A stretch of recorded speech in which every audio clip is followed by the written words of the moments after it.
우리 앞뒤 좌우로 축복의 인사를 나눕시다.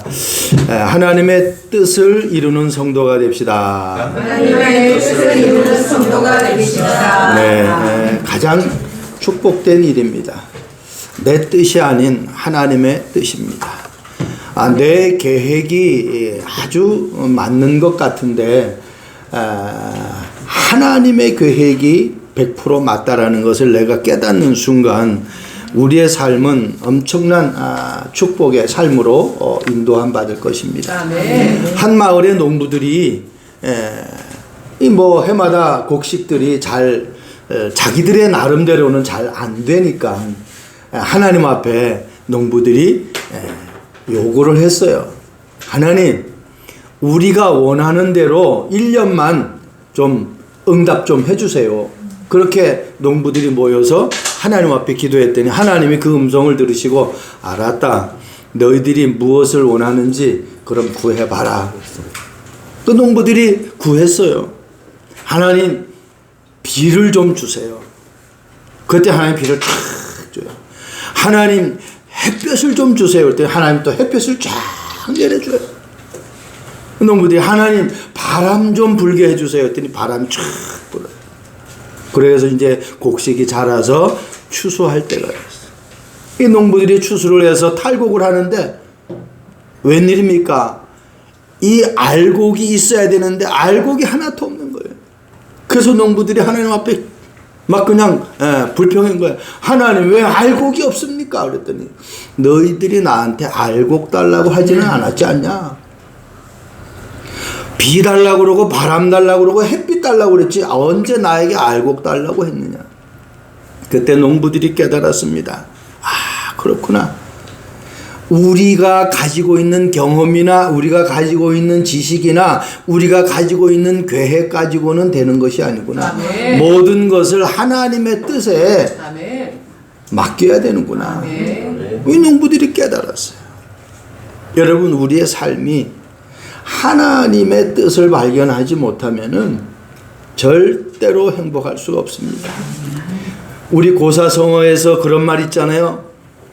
인사유명 호사유피라, 그런 말씀이 있어요. 인사유명 호사유피.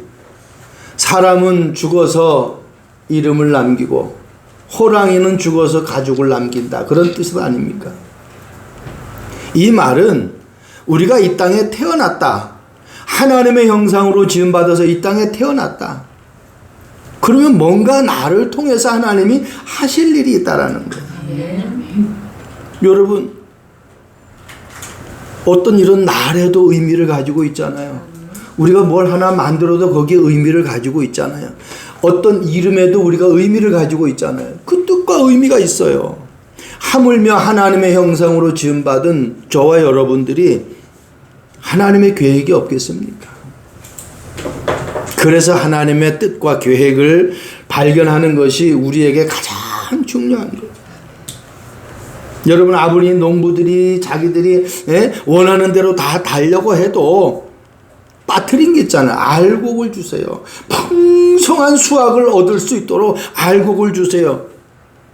사실은 그것만 기도하면 되는데, 그러면 하나님이 어떻게 풍성한 수확을 거둘 수 있도록 비도 주시고, 그죠? 바람도 주시고 햇빛도 주시고 모든 필요한 걸 다 알아서 주실 것인데 중요한 걸 구해야 된다는 거예요. 근데 중요한 건 빠뜨리고 비 주고 햇볕 주고 바람 주고 아무리 그런 걸 주면 뭐합니까? 진짜 중요한 알곡이 없는데. 그래서 내가 기도해야 될 제목이에요. 하나님 이거 주세요, 저거 주세요. 그렇게 기도하는 것은 어린아이의 기도고, 그런 기도는 진짜 이방인들이 구하는 거예요. 마태복음에 나오듯이 무엇을 먹을까, 무엇을 마실까, 무엇을 입을까. 그건 이방인들이, 믿지 않는 사람들이 구하는 기도라고 성경은 그렇게 말씀하고 있어요. 우리는 무엇을 구해야 돼요? 하나님이 가장 원하는 게 뭐냔 말이에요. 나를 이 땅에 왜 만드셨느냔 말이야. 나를 이 땅에 왜 태어나게 했느냔 말이야. 나를 왜 이 천안이라는 곳에 살게 했느냔 말이야. 나를 왜 큰 교회도 아닌 작은 교회 출석하게 했느냔 말이야. 하나님의 계획 찾아야 된다니까요. 우리는 무조건 안 된다 그래요. 아닙니다. 내가 누구인지를 발견해야 돼. 저와 여러분들이 잘 되면은 하나님 과연 찾을까요? 주님 앞에 나와서 과연 예배하고 하나님만이 나의 구세주라고 그렇게 고백을 할 수 있을까요? 그래서 성경은 얘기하잖아요. 낙타가 바늘기 들어가는 것보다 부자가 천국 가는 게, 부자가 천국 가는 것이요, 낙타가 바늘기 들어가는 것보다 더 어렵다라는 거예요. 그만큼 어떻게 낙타가 바늘길을 들어갑니까? 그만큼 부자가 천국 가기 힘들다라는 거예요. 그만큼 가진 사람은 하나님을 찾지 않는다라는 겁니다. 여러분, 내가 하나님을 찾을 수 있는 이 시간이 가장 복된 시간이라는 것을 깨달아야 돼요. 하나님은 전능하신 분이잖아요. 아무리 이 세상에 많은 것 가졌다 할지라도 하나님이 없는 사람은 절대로 행복할 수가 없습니다. 그래서 오늘 하나님의 뜻을 이루는 동력자, 오늘 본문 말씀에 나의 동력자 디모데와 나의 친척 누교와 야손과 소시바더가 너에게 문안하느니라. 이 앞전까지는 어떻게 해요? 로마 교회 성도들에게 문안하라. 누구? 이 로마서 16장에 브레스길라와 마리아와 또 나의 친척 사랑하는 자, 이런 어떤 동력자들에게 성도들이 문안을 하라고 그랬어요. 근데 지금 이제 거꾸로예요. 바울과 디모데와 또 누기오와 야손과 소시바더가 성도들에게 문안을 하는 거예요. 완전히 다른 각도지요, 지금. 여러분, 하나님의 뜻을 이루려고 하면은 많은 성도를 품을 수 있는 그러한 삶이 돼야 돼. 성도 한 명 한 명을 살필 수 있는 그러한 우리의 삶이 돼요. 여러분, 사업도 마찬가지입니다. 사업을 잘 되는 것은 내가 막 열심히 뛰어서 잘 되는 것이 아니라 나와 함께 하는 동력자들에게, 직원들에게 얼마만큼 내가 사랑의 영향을 미치냐는 거예요. 그 사람이, 우리 사장님은 정말 직원들을 너무너무 생각해. 관심이 너무너무 하나하나 살펴주셔. 그러면요, 그 사람은 그냥 직원이라는 개념을 넘어서 정말 이 회사가 나의 것 같이 생각이 되어져요. 그러면 그 회사는 되어질 수밖에 없어요. 여러분, 오는 손님들도 마찬가지입니다. 이것이 내가 손님이 아니라 정말 이곳에서 함께 일하는, 이곳에 함께 정말 더불어 사는 그러한 느낌을 받아버리면은 그 사업은 되게 되어 있어요. 그러려고 하면은 첫 번째, 복음으로 내가 결론 난 사람이 돼야 된다는 겁니다. 하나님은 다른 사람 쓰지 않습니다. 돈 많은 사람 쓰는 것이 아닙니다. 잘난 사람 쓰는 것이 아닙니다. 경제력이 있는 사람 쓰는 거 아니에요. 많이 배운 사람 쓰는 거 아니에요. 누구를 써요?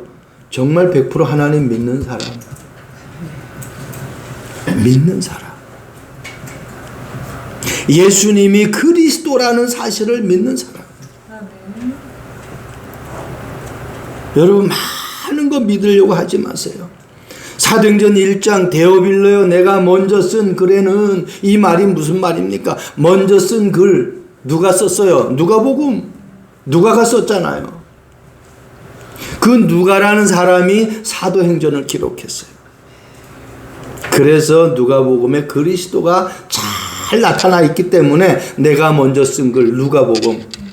그래서 그리스도라는 이 단어를 내가 바르게 이해해야 된다는 거예요. 내가 정말 행복하고 싶다. 내 가정에 어떤 문제도 다 해결 안 받고 싶다. 그리스도를 바로 알으면 돼요. 아멘. 여러분, 그분은 나를 어느 정도 사랑한 줄 압니까? 독생자 그리스도를 죽이면서까지 나를 구원하시기로 작정하신 분이에요. 아멘. 그런 사랑이 이 지구상에 없어요. 여러분, 이 복음이 나에게 정말 내 것이 되어져 가지고 하나님의 나라가 임한 것으로 누려져야 돼요. 성령이 우리 속에 들어오셨잖아요. 그 그리스도의 영 아닙니까? 그럼 어떻게 내 안에 하나님의 나라가 임했어요. 하나님의 나라가 여기 있다 저기 있다가 아니고 성령을 내가 받았으면은 거기에 하나님의 나라가 임했다라는 겁니다. 아니 하나님의 나라가 내게 임했는데 무엇이 더 부족하겠어요? 부족함이 없는 거예요. 그래서 렘넌트 7명을 계속 얘기하는 거예요. 아니 요셉은 왜 믿음이 좋았어? 아니라니까요. 절대로 아니에요. 다니엘은 정말 그 사람은 믿음이 좋은 사람이 아니에요. 복음이라는 것이 그리스도라는 것이 나에게 답이 난 거예요. 결론이 난 거예요. 그래서 그렇게 할 수 있었던 거예요. 그러면은 하나님이 성령의 힘이, 성령의 능력이, 복음이 내 안에 임해서 하나님의 나라를 누려지기 때문에 그 힘은 누구도 막을 수 없어요. 어떤 강한 자도, 어떤 권력자도 막을 수가 없는 거예요. 그게 성령 충만이에요. 마가다락방 성도들에게 임한 그 힘. 이야, 그렇다. 그리스도다. 그리고 하나님의 나라다. 성령 충만이 내게 이 세 가지만 있으면 끝이다. 그래서 모인 사람들이 사도행전 1장 14절 사람들이에요. 오로지 그들이 기도에 힘썼다고. 사도행전 20장 24절 말씀 보세요. 여러분 이 말씀이 그냥 바울이 그냥 고백한 그런 말이 아니에요. 나의 달려갈 길과 주 예수께 받은 사명, 이게 하나님의 뜻을 발견한 사람의 사명. 나는 이 땅에 무엇 때문에 살아가는가? 하나님이 나를 왜 부르셨을까? 하나님이 나를 이곳에 왜 살게 하셨을까? 하나님이 나를 이 교회에 왜 출석하게 하셨을까? 하나님이 나를 왜 이 사람을 만나게 하셨을까? 사명 깨달아야 돼요. 좋은 문제, 나쁜 문제, 여러 가지 문제들이 있어요. 이 지구상에 문제 없는 사람은 한 사람도 없어요. 문제 없는 사람은 공동묘지에 묻혀 있는 사람들이에요. 죽은 사람이에요. 살아있는 사람은 다 문제 있어요. 그게 표출되지 않고 내가 말을 안 해서 그렇지 문제 있어요. 저도 문제 있어요. 근데 그 문제가 문제로 여겨지지 않을 만큼 나에게 은혜가 임했다는 거예요. 여러분들 그게 임하면 돼요. 그러면 문제가 싹 사라져버려요. 있는데 그 문제가 나를 영향을 줄 수가 없어. 그래서 바울이 뭐라고 그래요? 하나님의 은혜의 복음을 정하는 일에 마치려 하면은 나의 생명을 조금 더 귀한 것으로 여기지 않는다. 무슨 복음요? 그냥 복음이 아니에요. 은혜의 복음. 여러분 그냥 그리스도가 아닙니다. 오직 그리스도가 돼야 돼요. 그냥 하나님의 나라가 아니에요. 오직 하나님의 나라. 우리 권사님 기도하셨잖아. 그래서 우리 집에는 저렇게 딱 붙어 있잖아요. 오직 성령이래야 돼. 그냥 성령이 아니라 오직 성령이래야 된다니까. 이 세 가지가 결론 나아지면 오늘 바울의 고백처럼 이런 고백이 돼요. 내가 살아야 될 이유를 알면은 하나님이 내가 오래 살아야지, 내가 행복하게 살아야지 그렇게 간구 안 해도 하나님이 나를 행복한 삶으로, 나를 오래 살아야 될 그런 삶으로 나를 이끌어 간다는 거예요. 여러분 디모데후서 1장 5절 말씀 보세요. 이는 네 속에 거짓이 없는 믿음이 있음을 생각함이라. 거짓이 없는 믿음. 나에게 한번 자문자답해 볼 필요가 있잖아요. 나는 정말 의심하지 않는 믿음을 가지고 있는가? 하나님이 나를 구원하시고 나를 사랑한다. 그거에 대한 답이 나와야 돼. 그러면 다른 불평이 없어요. 여러분 내 생명이 내 것이 아니잖아요. 이사야 43장 1절에 말씀하셨잖아요. 내가 너를 지명하여 불렀나니 너는 내 것이다. 그래서 하나님 것이라니까. 그래서 내 생명을 조금도 아끼지 않는 거예요. 왜? 하나님이 너무너무 잘 알고 계시기 때문에. 디모데가 왜 거짓이 없는 믿음이라는 것을 바울이 이야기합니까? 외조모 로이스와 그 어머니 유니게로부터 믿음을 전수받았어요. 그러니까 오래전부터 이 복음을, 어릴 적부터 복음을 들었어요. 나에게 정말 이 복음이 각인뿌리 체질이 되어지는 삶이 되어져야 내 인생은 하나님이 이끌어갑니다. 사도행전 17장 1절에서 9절 말씀 보면은 야손이 그들을 맞아들였도다, 그런 말씀이 있어요. 바울과 실라가 복음을 전합니다. 그런데 이 복음을 전하는데 완전히 사람들이 핍박을 가하잖아요. 그래서 야손의 집에 이 바울 전도팀을 맞아들여요. 그 일로 인해서 이 야손이라는 사람이 어려움을 당해요. 야손은 유대인, 유대교에 속한 사람이란 말이에요. 그 자기의 어려움을, 자기가 그 이후의 어려움을 감수하고도 이 바울의 전도팀을 자기 집에 숨겨주는 거예요. 나중에 때 야손이 돈을 써서, 왜 우리 감옥에 갇혀 있으면 그 사람을 보석금을 주고 일단은 집으로 나오게 그렇게 하는 방법이 있잖아요. 그래서 돈을 주고 보석금을 주고 이 전도팀들을 다 감옥에서 나올 수 있도록 그렇게 베풀어요. 한 지역에 이러한 생명건 제자들이 감춰져 있어요. 복음의 결론 난 제자들이 감춰져 있어요. 우리 참빛교회 성도들은 그냥 교회 다니는 사람이 아니라, 그냥 예수님을 믿는 사람들이 아니라 정말 이 복음으로 결론 나는 그러한 동력자가 될 수 있기를 주님의 이름으로 축복드립니다. 아멘. 그래서요, 야손과 그 나머지 사람들이 보석금을 주고 빠져나와가지고 이들이 완전히 복음으로 그 지역을 장악하는, 이 야손과 같은 경우에는 같은 그 어려움에 동참하는 그러한 일꾼들이 요소에 감춰져 있다는 것을 우리 알 수가 있습니다. 여러분, 복음 때문에 모든 것을 내려놓은 사람들이 얼마나 성경에 많이 기록되어 있습니까? 우리가 얘기하는 렘넌트 7명이라고 하잖아요. 모세 같은 사람, 요셉 같은 사람, 그죠? 사무엘 같은 사람, 다윗과 같은 사람, 얼마나 많아요. 바울과 같은 사람, 다 생명 걸었어. 엘리사 같은 사람, 그죠? 이사야 같은 사람, 이런 사람들이 다 복음 때문에 생명 걸었어요. 그 외에도 얼마나 많은지 몰라요. 자기가 죽는 줄 알면서도 사자굴에 들어가는 다니엘 같은 사람, 평소보다 진짜 몇 배로 뜨겁게 하는 이 풀목불에 던져지는 다니엘 새 친구 같은, 이 친구의 새 청년 같은 사람들, 7배를 더 뜨겁게 해도 상관이 없어요. 근데 던져 넣은 사람이 죽지 들어간 사람은 안 죽어. 왜? 이미 세 사람이 들어갔는데 거기 안에 보니까 네 사람이 움직여요. 천사가 그들을 보호하는 거예요. 여러분들이 정말 복음의 결론 내어지면은 하나님의 이런 축복을 우리가 체험하게 됩니다. 두 번째요, 하나님의 뜻을 이루는 동력자는 현장을 변화시키는 동력자가 되어지는 것입니다.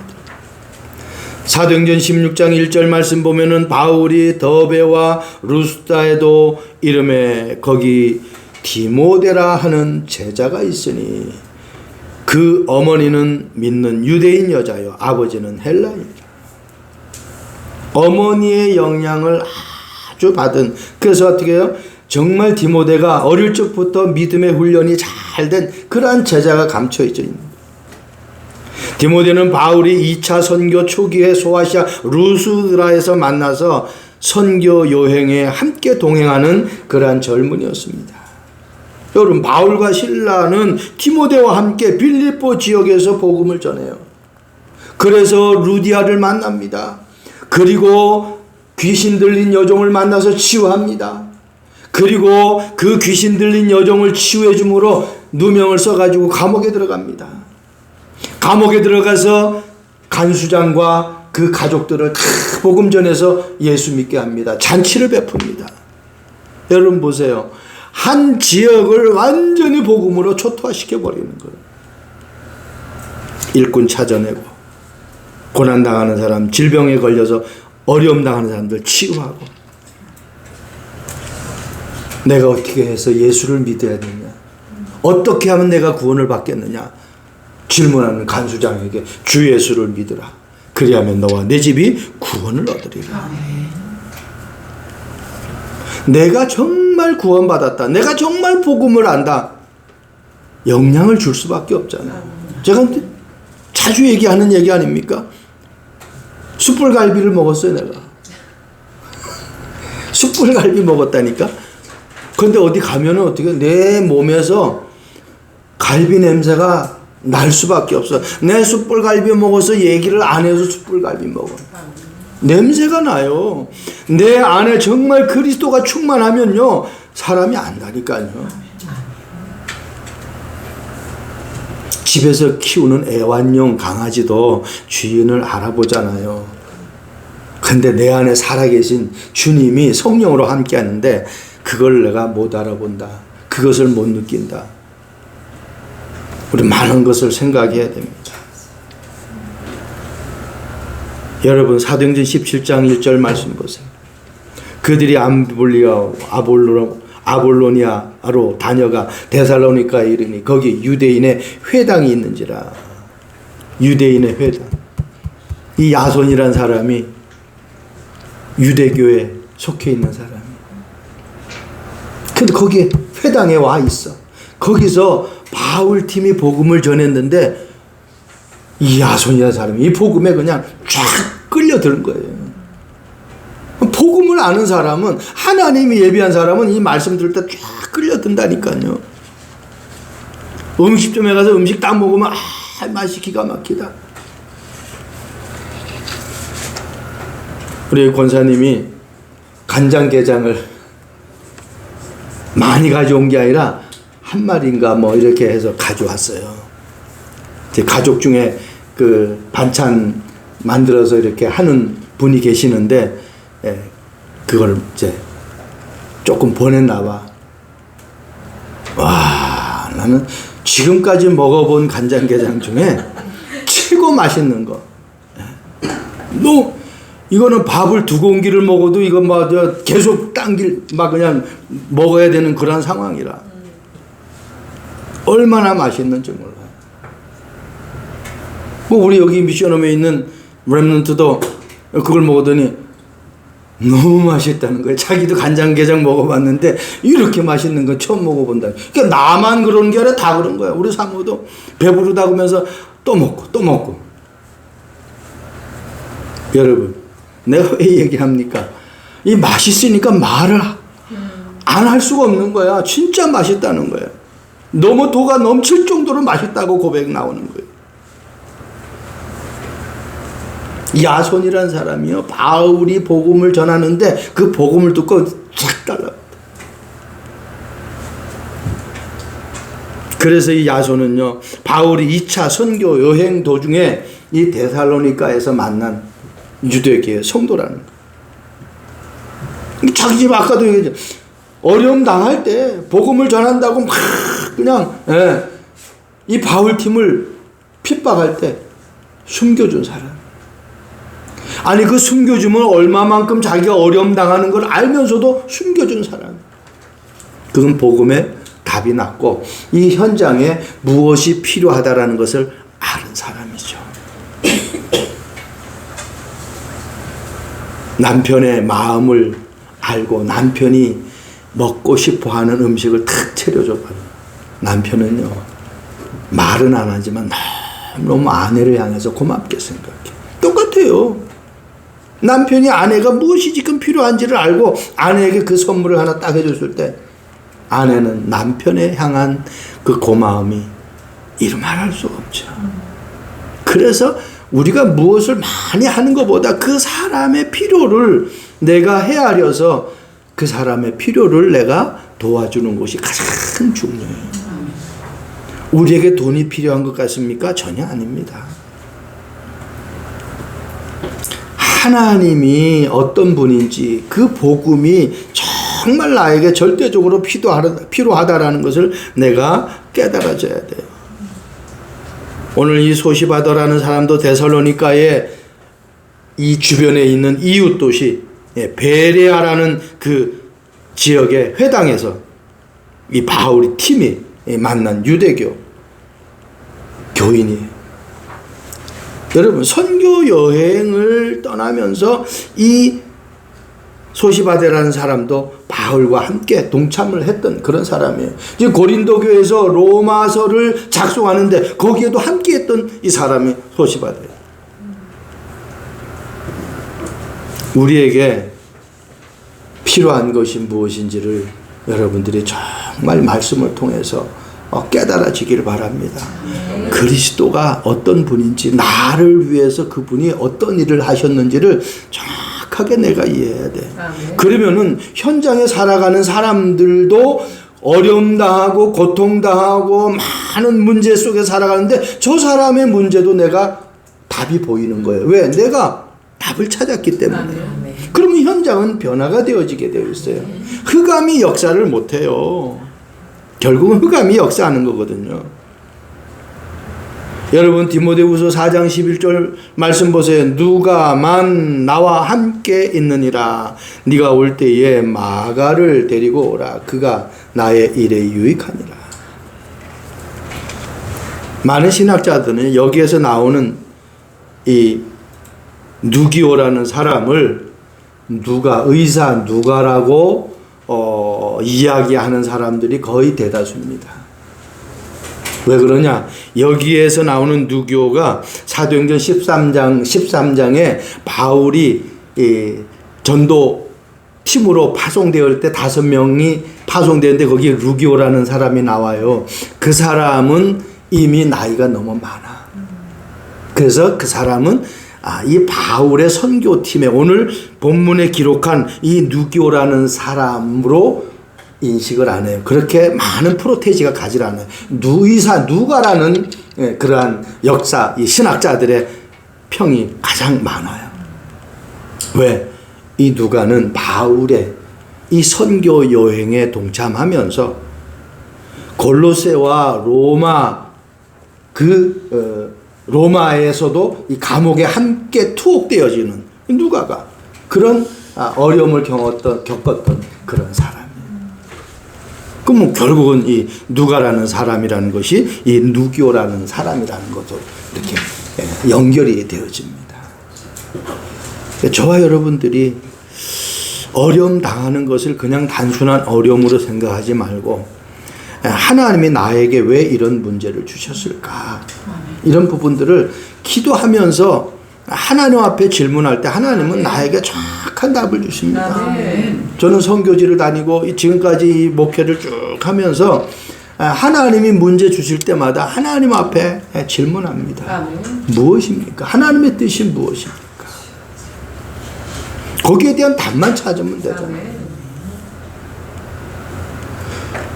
이 지구상의 문제 가운데에 답 없는 문제는 하나도 없습니다. 다 답이 있어요.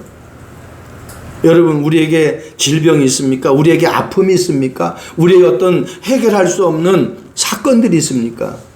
내가 거기에 대한 답을 못 찾았을 뿐이지 답은 다 하나님이 준비해 놓으셨다라는 겁니다. 그게 창세기 1장 27절 28절이에요. 하나님이 우리를 하나님의 형상으로 만드시고 그리고 어떻게 해요? 모든 것을 다 준비해 놨어요. 그래서 마지막에 하나님이 우리 사람을 만드셨잖아요. 다 만들어 놓고 우리 인간을 만들었다니까요. 인간을 만들고 세상을 만들었다면 부족함이 있을 수 있어요. 근데 먼저 인간을 만든 것이 아니라 세상의 모든 것들을 다 만들고 마지막 날 거기에 말맞게 살 수 있는 인간을 만드셨다는 거예요. 하나님은 모든 것 다 만들어 놓으셨어요. 그래서 답을 찾기만 합니다. 자, 결론적인 말씀입니다. 하나님의 뜻을 이루는 동력자, 후대를 살리는 동력자.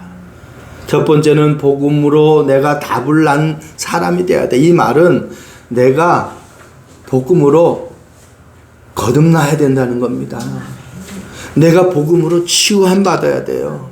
내 자신이 복음으로 세워져야 돼요. 주는 그리스도시요 살아계신 하나님의 아들이십니다라는 것이 나에게 답으로 결론 나야 돼요. 그런 부족함이 없는 삶으로 내가 살아갈 수 있어요.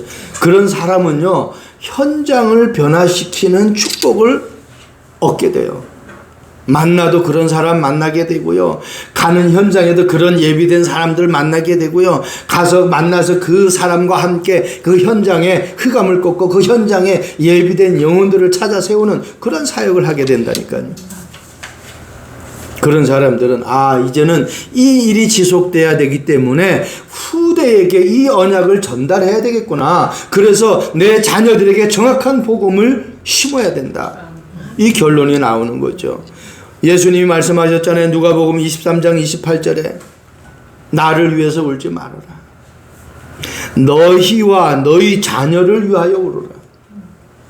과연 내 주변에 복음을 알지 못하는 사람을 위해서, 그리고 또 내가 고통 가운데 난 해산의 고통을 느끼면서 난 내 자녀들을 위해서 얼마만큼 내가 눈물로 기도하고 있는가. 저희 부모를 위해서요, 진짜 저희 아내하고 얼마나 애통하면서 기도했는지 몰라요.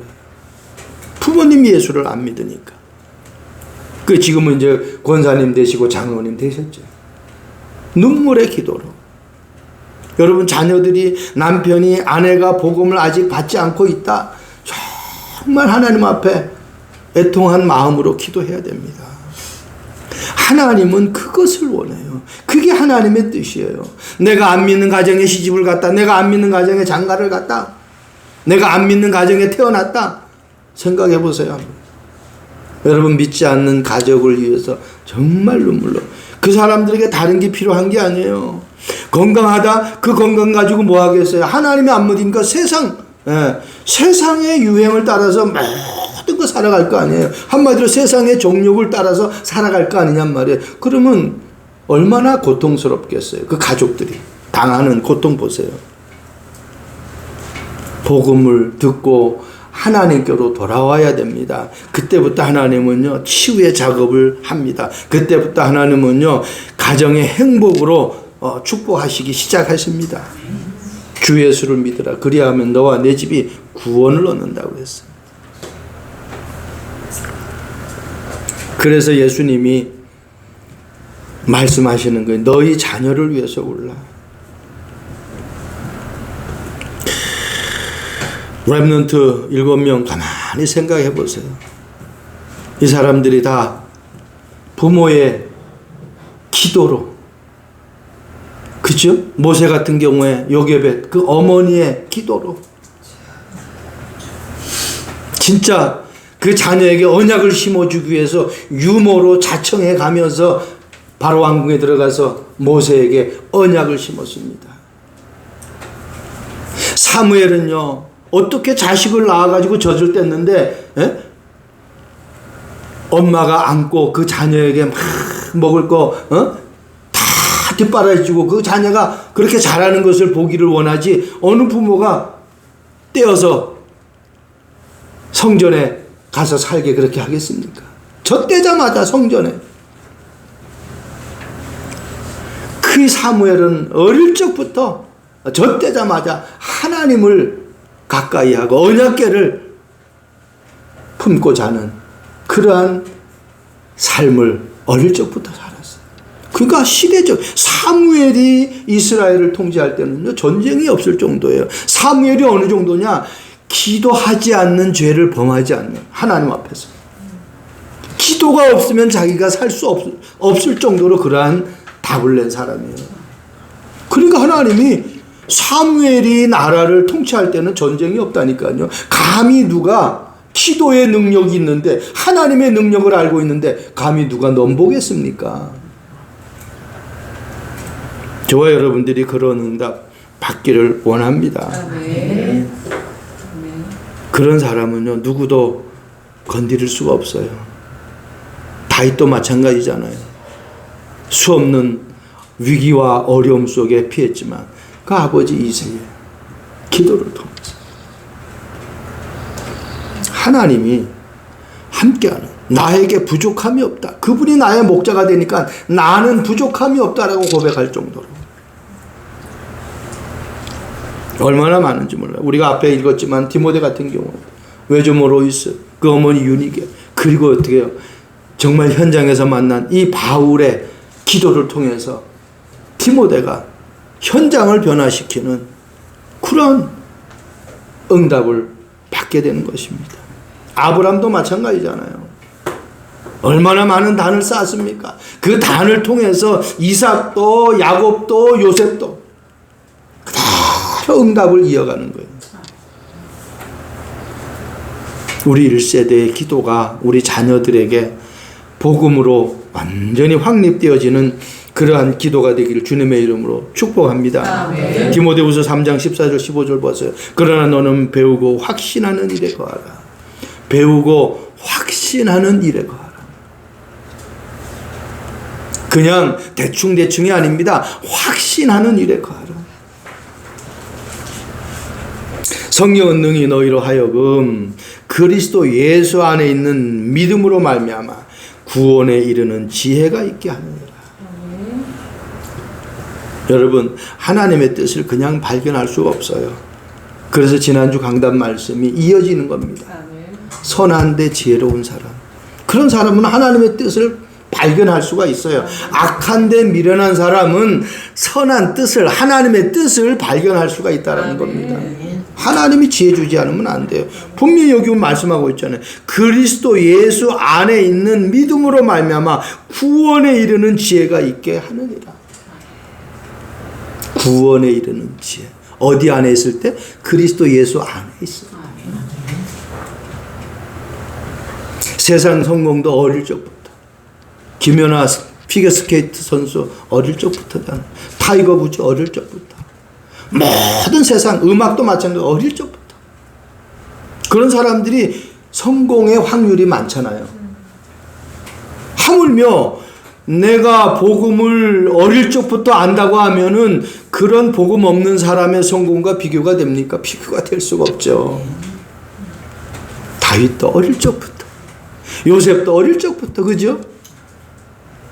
어릴 적부터 나에게, 우리 자녀들에게 복음이 심겨져야 돼. 여러분, 생명거려야 돼. 내 자녀에게 복음을 전달하는 거, 이 일의 생명거래. 다른 게 우선 순위가 되어질 수 없는 겁니다. 네. 지혜의 근본, 지식의 근본이 뭐라고 그랬어요? 하나님이라고 그랬잖아요. 여호와라고 그랬잖아요. 그러면 정말 하나님을 모르면은 지식도 지혜도 잘못 쓰여진다는 거예요. 악한 데 쓰여진다라는 거예요. 선한 데 쓰여지는 것이 아니라 하나님을 알아야 돼. 불효자가 누가 불효자입니까? 자기를 낳아주고 길러주고 다 보살펴줘가지고 결혼하게 하고 행복하게 살게 해준 어머니 아버지를 모르는 그 사람이 불효자예요. 자기가 잘나서 성공한 줄 알아. 자기가 잘나서 공부 잘한 줄 알아요. 어머니 아버지의 뒷바라지가 없으면 어떻게 자기가 이 땅에 태어나고 성장할 수 있어요? 하나님이 우리를 인도하시고 지켜주신다라는 사실을 한순간도 놓치면 안 됩니다. 그래서 성경에 렘넌트 7명을 계속 얘기하는 이유가 어릴 적부터 복음을 전달받은 사람들이에요. 저와 여러분들이 그러한 응답이 있기를 주님의 이름으로 축복드립니다. 탯줄이 목에 감겨서 20분이나 숨을 쉬지 못해서 죽을 위기에 처하다가 기적적으로 태어난 데이비드 링이라는 사람이 있습니다. 이 사람은요, 이 탯줄이 목을 감으니까 숨을 쉴 수가 없잖아요. 그래서 뇌에 산소가 충분히 가지 않아가지고 뇌성마비에 걸렸어요. 11살 때 아버지가 세상을 떠났어요. 14살 때 어머니가 세상을 떠났어요. 아니, 지금 뇌성마비에 걸린 이 아이가 어머니도 어릴 적 돌아가고 아버지도 어릴 적에 돌아갔어요. 뭐 어디 가야 되겠어요? 천상 갈 데는 한 곳밖에 없잖아요. 고아원. 고아원이 거의 대다수가 하나님을 중심으로 해서 운영하는 고아원이 대다수예요. 또 미국이니까. 그러니까 고아원에서 하나님에 대해서 계속 얘기하는 거야. 근데 이 아이가 성장해가지고 뇌성마비지만 깨달아 버리는데, 아니 진짜 하나님이 살아계시면 나는 뇌성마비고 왜 나에게 이런 질병을 줬고 왜 내 어머니 아버지는 일찍 돌아가셔가지고 나는 왜 고아원에서 살게 하느냐는 얘기예요. 그러니까 원망과 분노로 가득 찬 거예요. 하나님의 말씀을 듣는데 진짜 하나님이 살아계시고 나를 만드셨다고 하면 나를 왜 이렇게 뇌성마비 환자로 만들었느냐 말이에요. 그리고 왜 내 어머니 아버지는 일찍 돌아가셨느냐는 거예요. 그 원망과 분노 속에 살았어요. 그런 사람이 어느 날 생각을 달리하게 생겼습니다. 정말 하나님이 있다면 나는 왜 장애인가? 그리고 내 부모는 왜 일찍 돌아가셨을까? 여기에 대한 생각을 하게 되었어요. 어느 날 이 데이빗이 마음을 바꿨습니다. 그래, 정말 하나님이 살아계시다고 하면은 한번 그 하나님을 내가 제대로 한번 믿어보자. 생각만 조금 바꿨는데 이 사람에게 역사가 일어나기 시작합니다. 많은 사람들이 데이빗한테 질문합니다. 그리고 이 사람은 답을 합니다. 왜라고 하지 말고 무엇이라고 질문해라. 하나님 왜 나는 이렇습니까? 라고 하지 말고 하나님의 뜻이 무엇입니까? 라고 질문하라는 거예요. why 하지 말고 what이라고 질문해라. 여러분, 하나님의 뜻이 무엇인지를 알면은 하나님이 내 인생의 모든 것들을 하나하나 발견해줘요. 이 데이빗이라는 사람은요, 수많은 어려움 당하는 사람들에게 동기부여하는 그 연설가로 쓰임받는 거예요. 많은 사람들에게 도전을 주는 거예요. 뭐 닉 부이치치 여러분 너무나 잘 알잖아요. 이 사람은 손발 하나도 없잖아요. 근데 수영도 하고 드럼도 치고 골프도 하고 다 해. 못하는 게 없어요. 자기가 일부러 넘어지잖아요. 손발이 없는데 어떻게 일어납니까? 그런데 자기 일어나는 것을 보여주잖아요. 수많은 청소년들이 그걸 보고 눈물을 흘려요. 저도 그거 보고 눈물 여러 번 흘렸어요. 우리는 손발 다 있어요. 그런데 있으면서도 닉 부이치처럼 살아가지 못하잖아요. 그런 생각을 갖지 못하잖아요. 여러분, 왜가 아니라 하나님의 뜻이 무엇인지를 발견하고 그 속에서 하나님이 나와 함께하는 그 응답을 하나하나 찾아 누려 237 나라 살리는 그 주역으로 쓰임받는 저와 여러분 되기를 주님의 이름으로 축복드립니다. 기도하겠습니다. 좋으신 하나님을 찬양합니다. 이번 한 주간도 하나님의 뜻이 무엇인지 발견하고 그 뜻을 이루는 복음의 동력자로 쓰임받는 우리 모든 성도들 되도록 축복해 주옵소서. 혹시 영상으로 이 복음을 듣는 많은 하나님의 백성들, 저들에게도 하나님의 은혜가 넘치게 하시고 복음으로 결론나는 동력자, 현장을 변화시키는 동력자, 우리 후대를 복음으로 치유하고 살리는 동력자로 쓰임받는 축복의 시작이 되게 하옵소서. 감사합니다. 예수 그리스도의 이름으로 기도합니다. 아멘.